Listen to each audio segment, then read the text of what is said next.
प्राप्तम, सुनंतम, कृत्याम और ऋतिका, ये 4 कन्या है। ऋतिका का एक पुत्र जिसका नाम वरुण है।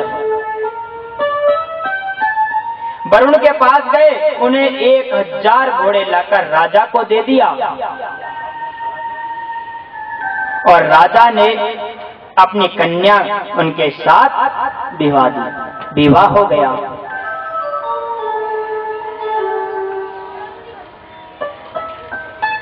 कन्या अति प्रसन्न हुई। तो एक समय राजा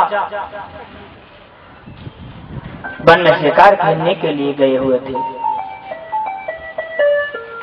उसकी कन्या जिसका नाम ऋतिका था, वो भी कहने लगी, पिताजी मैं भी आज तुम्हारे साथ वन में चलूंगी। तो पिताजी ने कहा कि बेटी तुम क्या करोगी, तुम शिकार थोड़ी खेल सकते, शिकार खेलने का लिए तो मनुष्यों का काम है,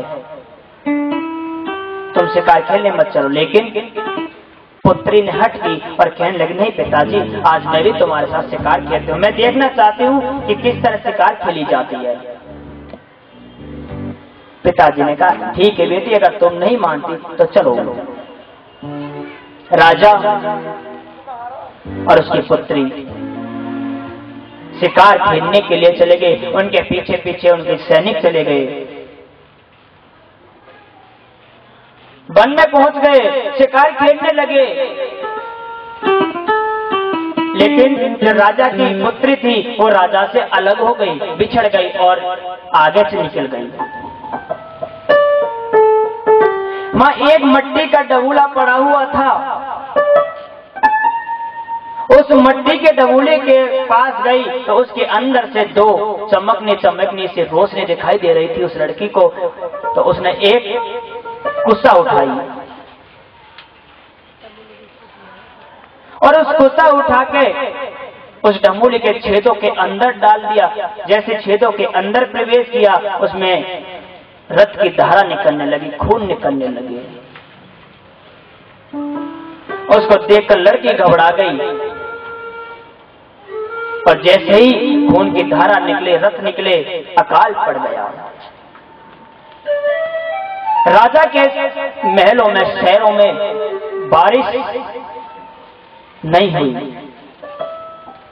पूरे दुखी होने लगे। राजा अपने महलों में वापस आ गया, सोचने लगा कि ये क्या हुआ। ऋषियों को बुलाए, पंडितों को बुलाए, अपना सब कुछ दिखाया, लेकिन किसी ने कोई जवाब नहीं दिया। तो राजा ने प्रार्थना की, कहने लगा ऐसा कौन सा कार्य हो गया, कौन सा बुरा कर्म हो गया जिससे आज मेरे राज्य में अकाल पड़ गया। नहीं, कभी भी अकाल नहीं पड़ा था। लड़की के उस बात याद आ गई और पिताजी से हाथ जोड़कर कहने लगे, पिताजी मेरे से एक बहुत बड़ी गलती हो चुकी है। मैंने कहा बेटी कौन सी गलती हुई है, मुझे बताओ। और पिताजी जो वन में हम शिकार खेलने के लिए गए थे, वहाँ एक मिट्टी का डबूला पड़ा हुआ था, मैंने उसके अंदर कुस्सा डाली, उस कुस्सा के डालते ही खूनों की धारा निकलने लगी, रक्त निकलने लगा। पिताजी पता नहीं जाने कौन उसके अंदर था, किसकी मृत्यु हो गई। राजा ने उसी क्षण पुत्री को साथ लिया, घोड़े पर सवार हुआ और वो उस आश्रम की तरफ पहुंच गए जहां मिट्टी का डबूला पड़ा हुआ था। राजा ने उस मिट्टी के डबूले से जो मिट्टी हटाई, उसके अंदर ऋषि महाराज जी तपस्या में बैठे हुए थे, जिसका नाम चमन ऋषि थे। चमन ऋषि को साफ किया, पूरी मिट्टी हटाई। तो राजा कहने लगा कि हे प्रभु, जो गलती हुई क्षमा करो। लेकिन ऋषि ने कहा कि राजा तुमसे कोई गलती नहीं हुई, मैं तो अभी केवल नेत्रहीन हो चुका हूँ, अब मैं क्या कर सकता। तो राजा ने कहा कि नहीं महाराज, मैं मेरी पुत्री का विवाह तुम्हारे साथ करना चाहता हूँ। राजा ने अपनी पुत्री का विवाह उस महाराज जी के साथ कर दिया, लेकिन वो बेचारे बूढ़े थे, जो मिट्टी के डोंगर दीमक छाई हुई थी।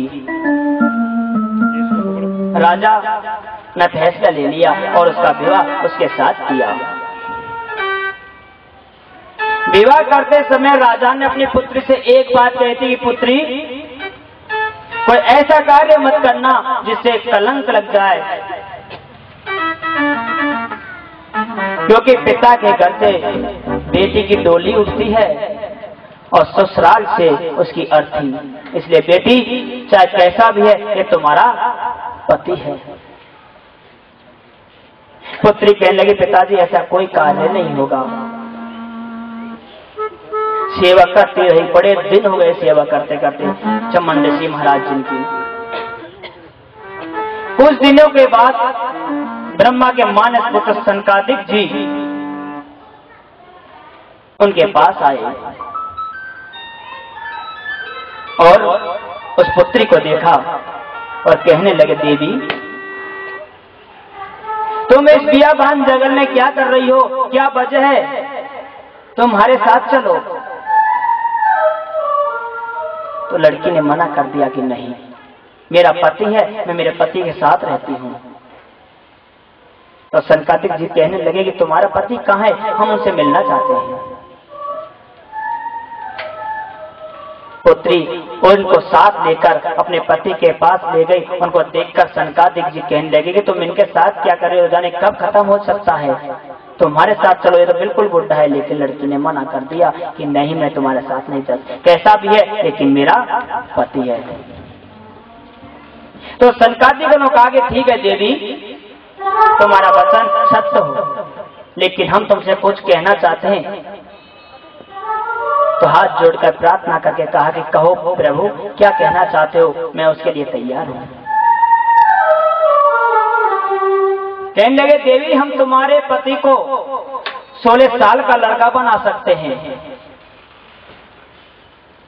लेकिन हमारी एक शर्त है, हमारा तीनों का एक सा रूप हो जाएगा और जिनका तुम हाथ पकड़ लोगी वही तुम्हारा पति हो जाएगा। लड़की को सोच में पड़ गई और मन में विचार किया कि अगर मैं पति भृता का धर्म निभाती हूं तो मेरा पति का ही हाथ पकड़ा ही आएगा। हाथ जोड़कर निवेदन किया कि प्रभु ठीक है, जैसा तुम कहोगे मुझे वो मंजूर है। सनकादिक ऋषियों ने अपनी योग माया के द्वारा एक कुंड बनाया और चमन ऋषि सहित तीनों के तीनों जल के अंदर प्रवेश कर गए। प्रवेश कर गए तो बाहर आए तीन, उनका एक सा रूप हो गया, कोई फेर बदल नहीं। अब तीनों कहने लगे कि मैं तुम्हारा पति हूं, मैं तुम्हारा पति हूं, मैं तुम्हारा पति हूं। लेकिन लड़की सोच में पड़ गई, देवी सोच में पड़ गई, क्या किया जाए। तो हाथ जोड़कर निवेदन किया तो दुर्गा मां से ध्यान लगाया। देवी नते दुर्मात सुनियो, कौन सा पति भरतार, कैसे पहचानूं पति, माता मुझे दियो आशीर्वाद।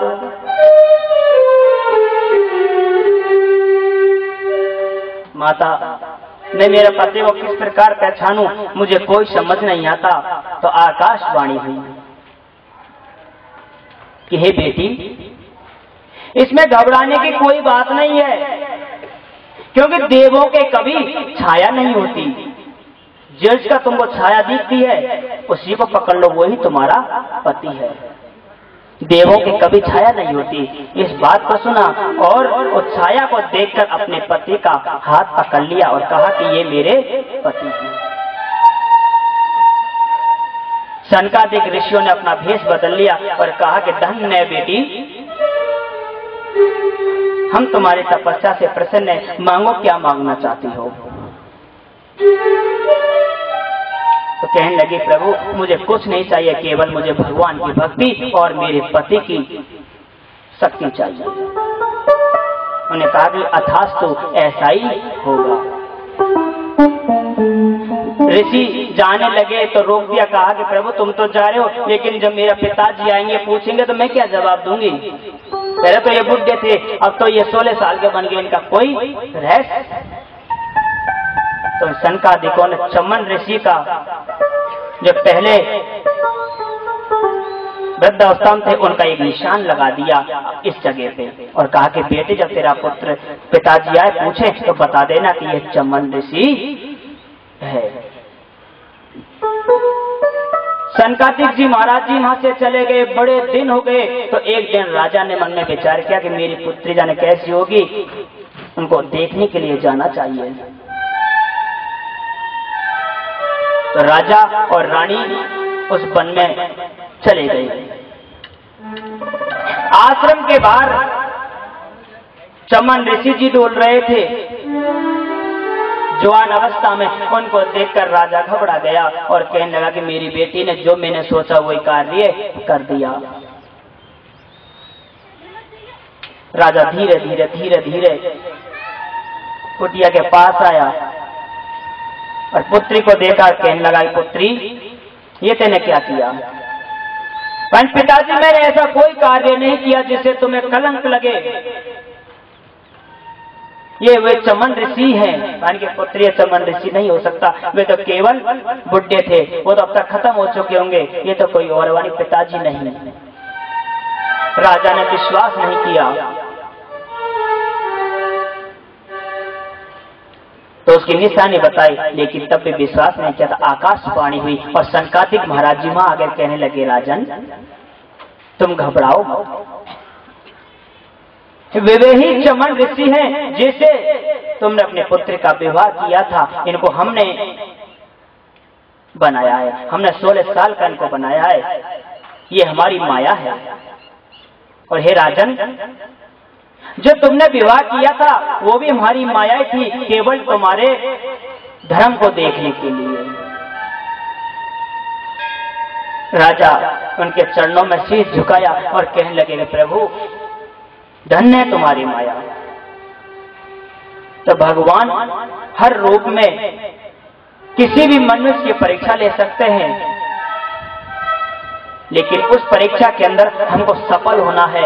हमको ये पता नहीं कौन भगवान है, कौन मनुष्य है, कौन कौन है, क्योंकि हमारे सामने कोई भी आ सकता है।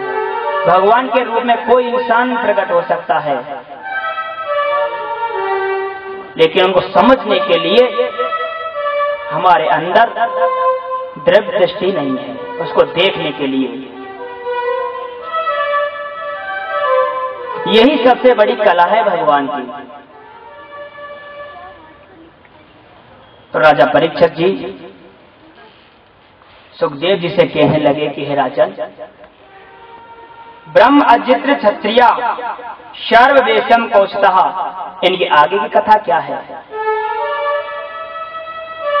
तो राजा ने कहा कि सत्यवती के माता जिनका नाम रुच, सत्यवती का पुत्र जन्मी, उनका कारण सत्यवती पवित्रता है। पुण्य करने वाली कौशल नदी है और जन्मदिन का विवाह रेणुका पुत्र रेणुका के साथ हुआ है। उनके जन्मदिन का जिनका वसु नाम है, वसु मारे 3 पुत्र उत्पन्न हुए हैं।